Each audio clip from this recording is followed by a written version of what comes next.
Hello everyone, MBA ക്ലൗഡിൻ്റെ മറ്റൊരു വീഡിയോയിലേക്ക് സ്വാഗതം. KMAT പ്രിപ്പറേറ്ററി വീഡിയോ സീരീസിൽ GK and current affairs 40 questions ചോദിക്കുന്ന GK ആൻഡ് കറണ്ട് അഫയേഴ്സിൽ മറ്റൊരു വീഡിയോ ആണിത്. അഗെയിൻ ഇവിടെ നമ്മൾ ഡിസ്കസ് ചെയ്യുന്നത് ഏതാനും കുറച്ച് കാര്യങ്ങൾ. ഡിസംബർ 2021 ഒരു സിഗ്നിഫിക്കൻ്റ് ആയിട്ടുള്ള പീരീഡ് നോക്കുകയാണെങ്കിൽ ഒരു പാസ്റ്റ് 1 ഇയറിലെ ക്വസ്റ്റ്യൻസ് ഒക്കെ കറണ്ട് അഫയേഴ്സ് എന്ന ലാംഗ്വേജ് ചോദിക്കാം. അപ്പം കഴിഞ്ഞ ഡിസംബറിൽ കുറച്ച് സിഗ്നിഫിക്കൻ്റ് ആയിട്ടുള്ള ഇന്ത്യൻ കോണ്ടെക്സ്റ്റ് നോക്കുമ്പോൾ സിഗ്നിഫിക്കൻ്റ് ആയിട്ടുള്ള ചില കാര്യങ്ങൾ സൂചിപ്പിക്കുന്നു. വീഡിയോയിലേക്ക് കടക്കാം. വീഡിയോ പൂർണ്ണമായിട്ട് കാണാൻ ശ്രമിക്കുക.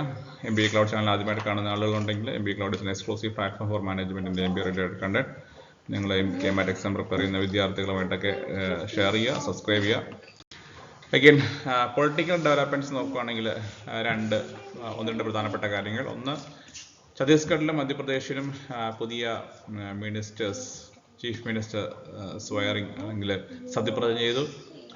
വിഷ്ണു ദിയോ സായ് ആണ് ഛത്തീസ്ഗഡിലെ ചീഫ് മിനിസ്റ്ററായിട്ട് സത്യപ്രതിജ്ഞ ചെയ്ത്. അപ്പോൾ അത് നോട്ട് ചെയ്യണം. അഗെയിൻ അതുപോലെ തന്നെ മധ്യപ്രദേശിൽ പുതിയ ചീഫ് മിനിസ്റ്ററായിട്ട് മോഹൻ യാദവ് മധ്യപ്രദേശിലെ പുതിയ ചീഫ് മിനിസ്റ്ററായിട്ട് സത്യപ്രതിജ്ഞ ചെയ്തു. ഇത് രണ്ടും ഡിസംബറിൽ സംഭവിച്ച രണ്ട് കാര്യങ്ങളാണ്.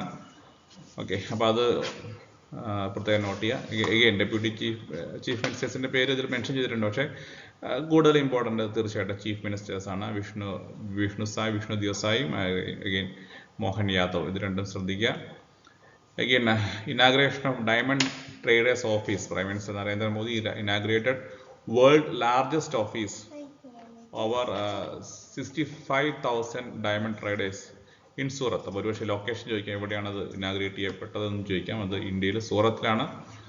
Again, this is a 15-story building sprawling in 35 acres. Surprises പെൻറ്റഗണിൻ്റെ സൈസിനേക്കാളൊക്കെ മുകളിൽ ഉണ്ടെന്ന് അറിയുന്നു. അപ്പോൾ പ്രധാനപ്പെട്ട പോയിന്റ്, ലോകത്തിലെ ലാർജസ്റ്റ് ഡയമണ്ട് ട്രേഡേഴ്സ് സെന്റർ അല്ലെങ്കിൽ ലാർജസ്റ്റ്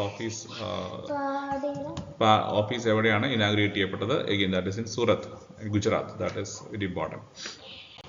മറ്റ് രണ്ട് സിഗ്നിഫിക്കൻ്റ് ആയ കാര്യം, telecommunication GST bill 2023 and again telecommunication bill and GST bill with an amendment were introduced in Lok Sabha in this month in the month of December.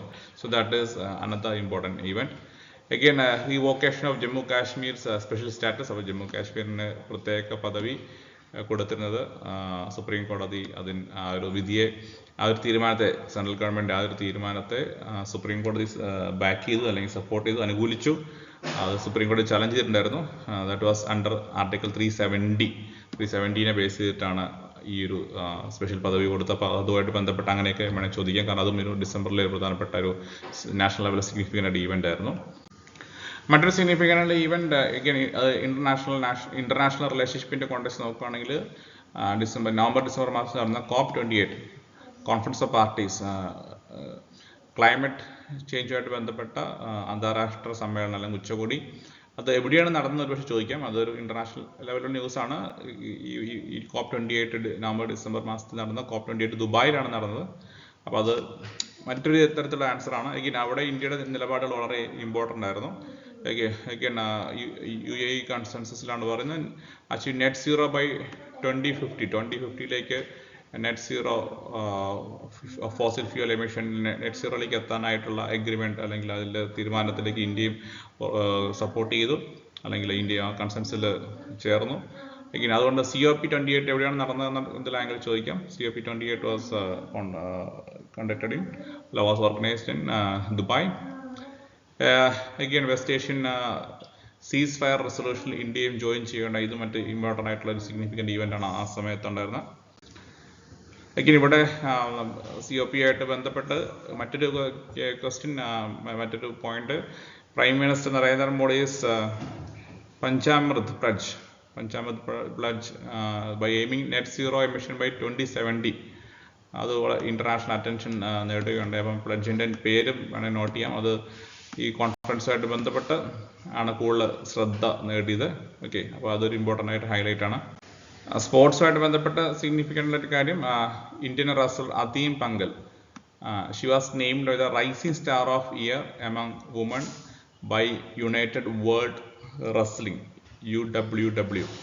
UWW rising star of റെസ്ലറായിട്ട് തിരഞ്ഞെടുക്കപ്പെട്ടത് ഈ വർഷം 2020 തിരഞ്ഞെടുക്കപ്പെട്ടത് Indian റെസ്ലറായ അദീം പങ്കലാണ്. ഇത് വളരെ chance ഉള്ള ഒരു question ആണ്. സ്പോർട്സിൽ ഇന്റർനാഷണൽ റെക്കഗ്നിഷൻ ആയതുകൊണ്ട് തന്നെ. Again, BCCI decided to retire the iconic number 7 jersey worn by former captain MS Dhoni.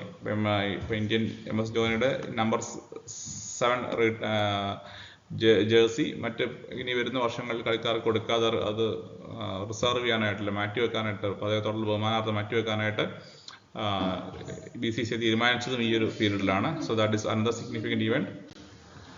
Again, generally പറയുകയാണെങ്കിൽ Khelo India para games, first ever Khelo India para games was held in New Delhi. അപ്പോൾ അതെവിടെയാണ് ആദ്യത്തെ para India Khelo India para games എവിടെയാണ് സംഘടിക്കപ്പെട്ടതെന്ന് വേണമെങ്കിൽ ചോദിക്കാം. It was organised in New Delhi. Okay, so that is 32 സ്റ്റേറ്റിൽ നിന്നും യൂണിയൻ ടെറിട്ടറീസിൽ നിന്നും 14,000 പാർട്ടിസിപ്പൻസ് ഉണ്ടായി. ഇനി climate change performance index CCPI. So that is very important. അപ്പോൾ ഇന്ത്യയുടെ റാങ്കിങ് ഇത് ഗ്ലോബലി ഇംപ്രൂവ് ചെയ്തതായിട്ട് ഇതിൽ പറയുന്നു. Placed 7th globally. അപ്പോൾ അതിൻ്റെ റാങ്കിങ്ങിൻ്റെ മറ്റ് ഡീറ്റെയിൽസ് എന്ന് വേണമെങ്കിൽ ക്വിക്ക്ലി നോക്കാം. അഗൈൻ ഇവിടെ റാങ്കിങ്ങിൽ 1, 2, 3 സ്ഥാനങ്ങളൊന്നും ആർക്കും കൊടുത്തിട്ടില്ല. കാരണം അവിടെ ആ ഒരു പർട്ടിക്കുലർ ക്രൈറ്റീരിയാസ് മീറ്റ് ചെയ്യുന്ന തരത്തിലേക്ക് രാജ്യങ്ങൾ എത്താത്തതുകൊണ്ടാണ്. അപ്പോൾ നിലവിലുള്ള രാജ്യങ്ങളിൽ വെച്ച് നോക്കുകയാണെങ്കിൽ ഡെൻമാർക്കാണ് ഫസ്റ്റ് പൊസിഷനായിട്ട് വന്നിട്ടുള്ളത്. നിങ്ങൾക്ക് ഇവിടെ കാണാൻ പോകുന്ന പോലെ തന്നെ ഇന്ത്യ CCPI റാങ്കിങ്ങിൽ ഇന്ത്യ 7th ആണ്. അപ്പോൾ ഇതും ഒരുപക്ഷെ ഒരു സിഗ്നിഫിക്കൻ്റ് ആയിട്ടുള്ള ഈവൻ്റ് ആണ്. ആ പീരീഡ് സംഭവിച്ചുകൊണ്ട് ഇതിനും ഒരു റിലവൻസ് കാണുന്നു. ആൻഡ് അഗെയിൻ ഇന്ത്യൻ സ്റ്റേറ്റുകളിൽ ഉത്തർപ്രദേശിൽ സിഗ്നിഫിക്കൻ്റ് ആയിട്ടുള്ള ഒരു റാങ്കിങ് സംഭവിച്ചത്. ICJS ranking, Inter operable criminal justice system, അങ്ങനത്തെ റാങ്കിങ്ങിൻ്റെ, അതായത് ഏറ്റവും എഫക്റ്റീവായിട്ട് ഉപയോഗിക്കുന്ന സംസ്ഥാനം ഏതെന്ന അർത്ഥത്തിൽ ഉത്തർപ്രദേശിലാണ് 1ാമത്തെ റാങ്ക് വന്നിട്ടുള്ളത്. ഓക്കെ, അതാണ് തുടർച്ചയായി 3 വർഷം അവർക്ക് തന്നെയാണ് കിട്ടുന്നത്. ഉത്തർപ്രദേശ് ICJS ഈ ഒരു പോയിന്റും കൂടെ മനസ്സിൽ ഓർക്കുക. അപ്പോൾ ഇത്രയാണ് സിഗ്നിഫിക്കൻ്റ് ആയിട്ടുള്ള ചില ഡിസംബറായിട്ട് റിലേറ്റഡ് ആയിട്ടുള്ള കുറച്ച് കാര്യങ്ങൾ. കൂടുതൽ വീഡിയോസ് നമുക്ക് ചെയ്യാം. എല്ലാവരും നന്നായിട്ട് പ്രിപ്പയർ ചെയ്യാം. Wish you the very best. Thank you.